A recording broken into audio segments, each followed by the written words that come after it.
Fomentemos el diálogo, aquí en tu programa, Entre Amigos y Conocidos.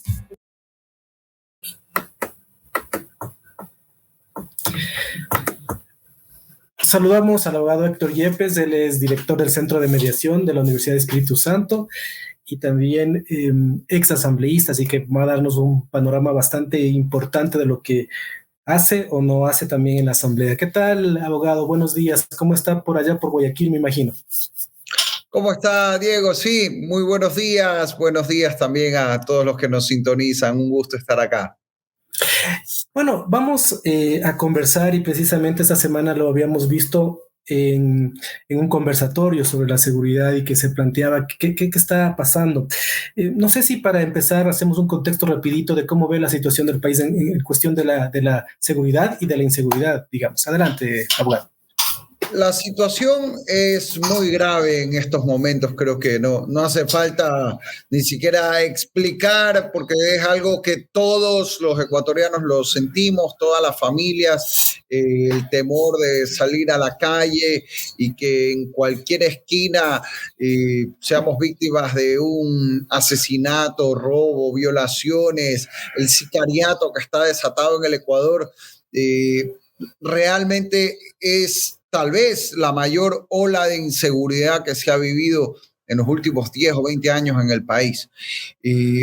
Ahora, sí es importante tener en claro que aquí se conjugan tres fenómenos, al menos, que hay que distinguir. Primero, estamos hablando de una guerra del crimen organizado que se disputa el territorio ecuatoriano, como ocurre en México, como ocurre en Colombia. Eso se traduce, por ejemplo, en lo que hemos visto en las cárceles, esa guerra entre bandas criminales que está utilizando como cancha, como campo de batalla al Ecuador, con un agravante. Si usted vive en México, el que vive en México DF no siente lo que pasa en Sinaloa. ¿Por qué? Porque México es un país gigantesco.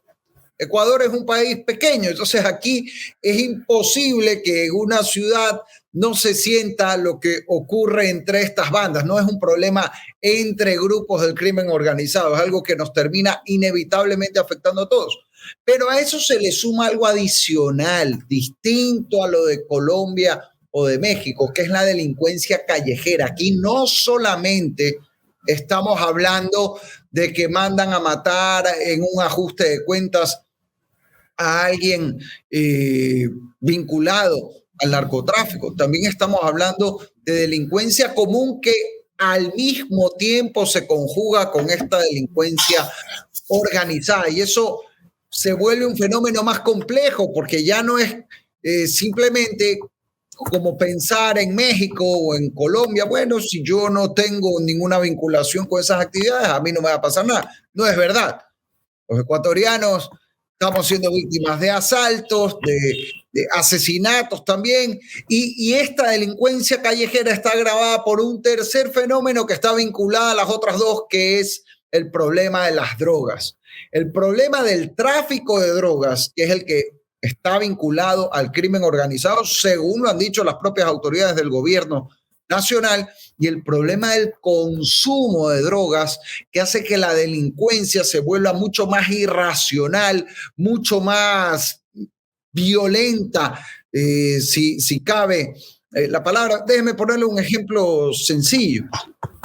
No sé, usted recordará esta expresión lamentable, triste que teníamos antes de que, bueno, el ladrón solo me robó, pero no me hizo nada más. Recuerda, antes se decía eso, poco más se le agradecía al ladrón porque había sido amable, que estaba mal, obviamente, eso no es realmente algo que no debería darse, pero ahora la situación es peor todavía, porque el ladrón que hace 10 años o hace 5 años iba a llevarse un celular y sabía que no cruzaba esa línea para no generar más alarma, hoy por hoy ese mismo ladrón va totalmente drogado a cometer el crimen y por tanto no tiene una conducta medianamente racional. Entonces yo escuché un caso que me lo contaron directamente de una persona conocida mía, que después de un robo, una señora se había quedado fijándole la mirada al ladrón, y el ladrón, no sé, pues que habrá interpretado, entonces se volteó y le metió un tiro. Así de simple, o sea, así de impredecible, de irracional, y eso lo estamos viendo en el Ecuador por el tema de las drogas.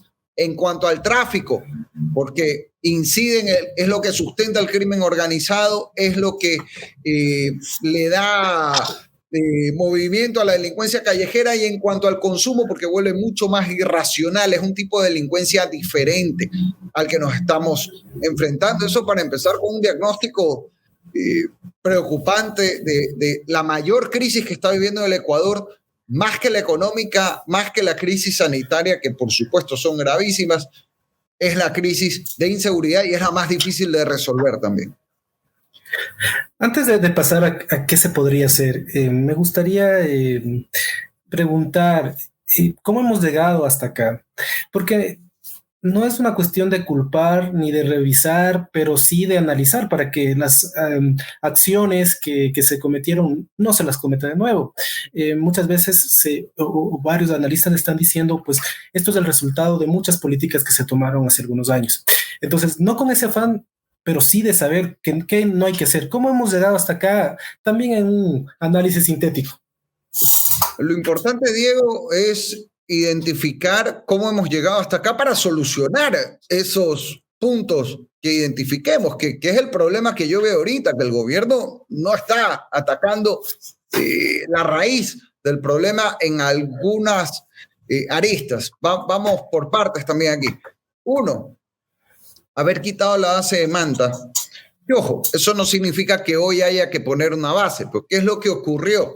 Se quitó la base de Manta y no se sustituyó esa vigilancia por otro mecanismo, porque si hubiera dicho, bueno, no queremos una base extranjera por una cuestión de soberanía, pero Ecuador va a hacer lo que hacía la base, ningún problema, está muy bien. Pero eso no fue lo que pasó. Se quitó la base de Manta y luego, mire, como Manabí hasta no permite que se ponga un radar para controlar las narcoavionetas, pues, al punto que se ha llegado, y prácticamente Manabí es una economía que depende del narcotráfico. Esa es la realidad en el Ecuador, al igual que en Esmeraldas. Y en Esmeralda pelearse con estos grupos le puede costar, y ya ha costado a muchas personas la vida. Eso por un lado. Por otro lado, la tabla de drogas, que yo no entiendo por qué este gobierno, que tanto en campaña dijo que le iba a eliminar, no la elimina. No lo entiendo, realmente. La tabla de consumo de drogas generó dos problemas.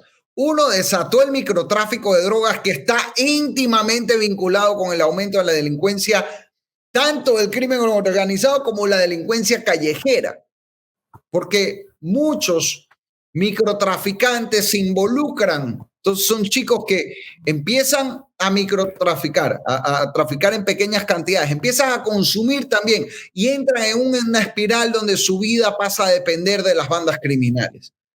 Eso es lo que ha venido ocurriendo por años con esta tabla que tanto daño le ha hecho al Ecuador y que tanto siguen defendiendo algunos políticos, incluso actualmente en la Asamblea Nacional.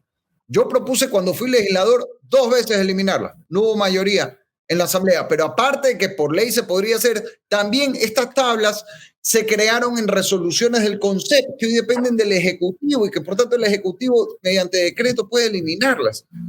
Ahora, la tabla de drogas también generó un problema, aumentó dramáticamente el consumo en el Ecuador. ¿Por qué? Porque no solo por la tabla en sí, sino por toda la comunicación masiva que eso de la tabla hasta volanteaban afuera de las universidades que se podía aportar hasta tanto, y eso obviamente genera un impacto en el consumo y genera un problema grave que esto lo ha identificado incluso ya la ONU, la Oficina contra las Drogas a nivel mundial, es que cuando se baja la percepción de riesgo del uso de sustancias adictivas, sea marihuana o cualquier otra droga, aumenta el consumo. Si la gente piensa que es inofensivo, que se puede hacer y no pasa nada, entonces evidentemente aumenta el consumo. Es una cuestión de simple sentido común.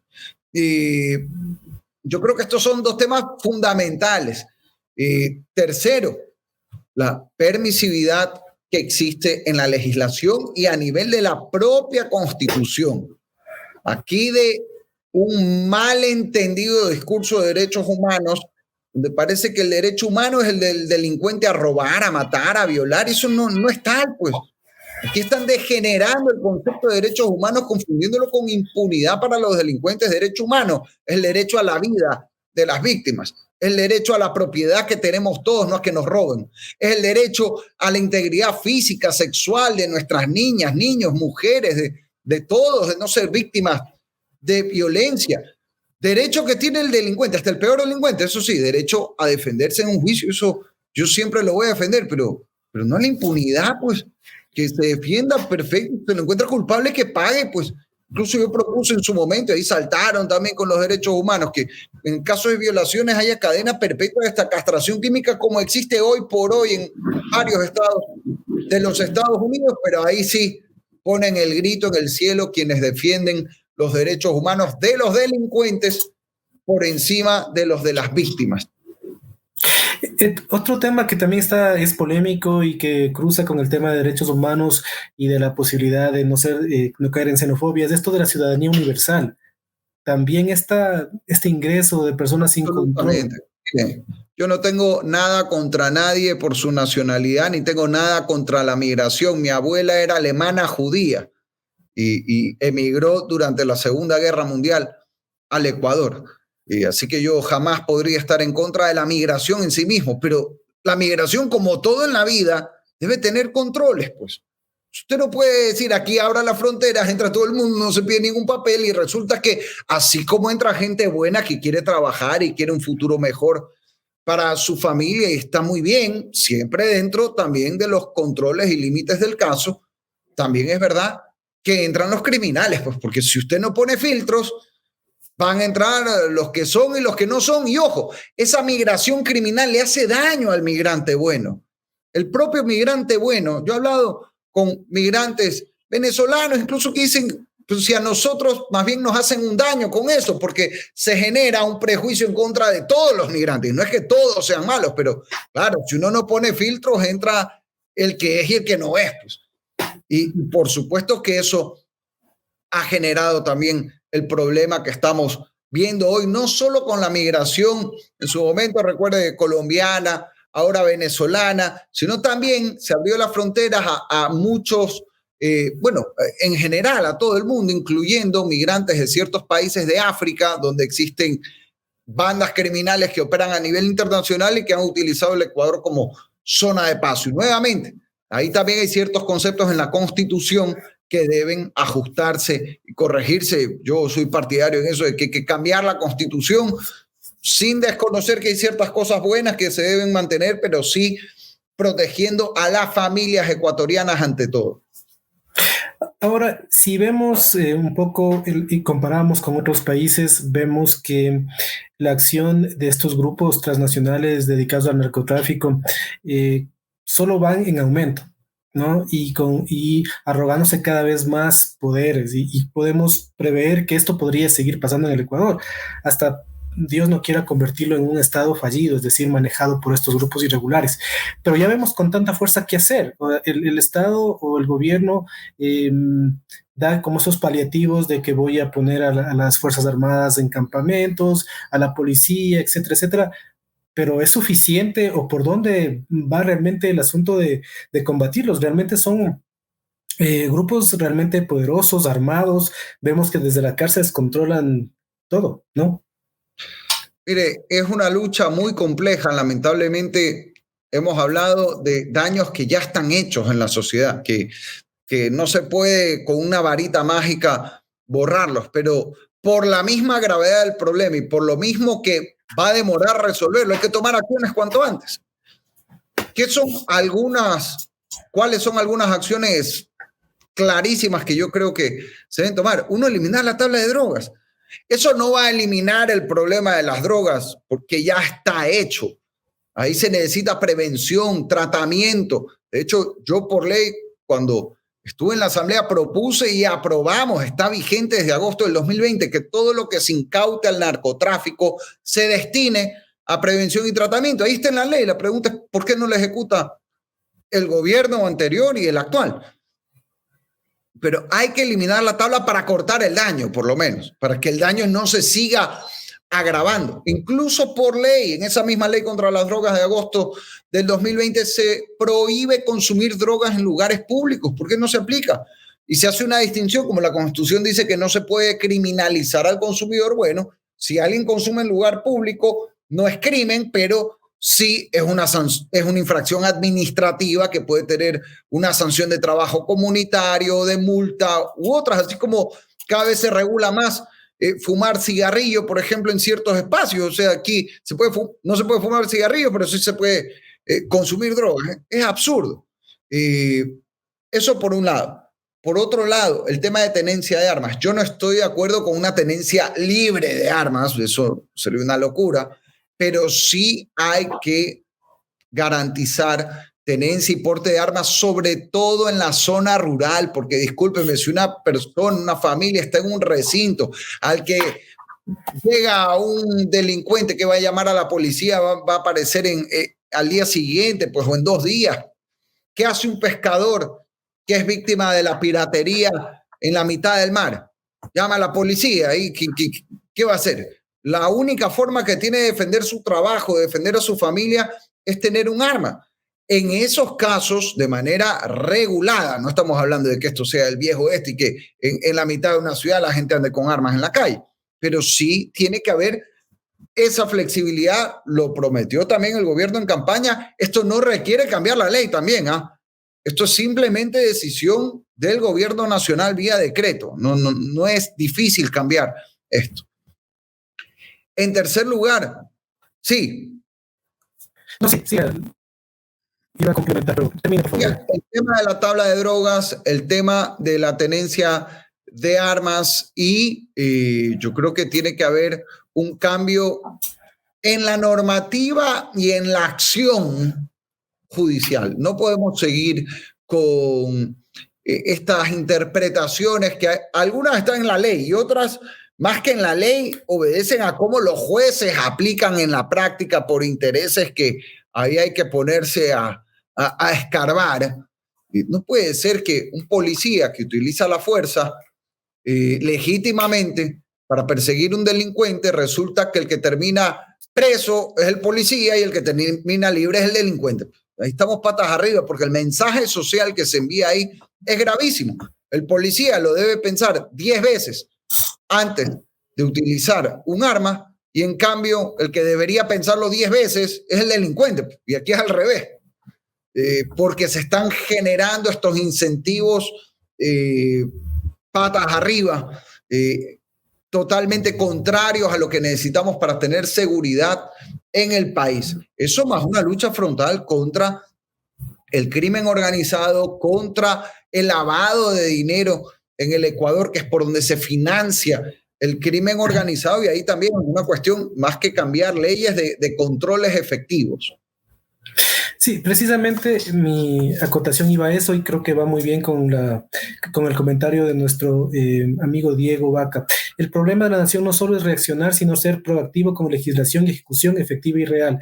De lo que decía, y me da pie para preguntarle sobre la Asamblea, es decir, ¿cuál es el papel? O sea, deberían empezar a debatir estos temas, a ver, cambiar lo que haya que cambiar. El tema de la justicia, que como también lo están mencionando, es otro tema. O sea, si es que voy a combatir y si hay un delincuente que sale libre y que hay miedo y presiones, etcétera, etcétera. Bueno, tantas cosas que hablar sobre la justicia, pero ¿qué está haciendo la Asamblea? No sé, me da pena pensar que los partidos políticos van a empezar a pensar en las elecciones del próximo año y a querer escarbar contra o minar entre sí la credibilidad de los grupos políticos para alcanzar pues algún tipo de puesto político. Estamos hablando más bien de estas cosas tan mínimas con respecto al problema que es la sociedad y hacia dónde vamos. Una reflexión de la Asamblea y la política, abogado. Mire usted, mientras estamos hablando de esto, esta es la mayor urgencia nacional, creo yo, porque sin vida y sin seguridad no hay trabajo, no hay salud, no hay nada. No hay nada. Y mientras tanto, lo que se está debatiendo en la Asamblea es legalizar el aborto.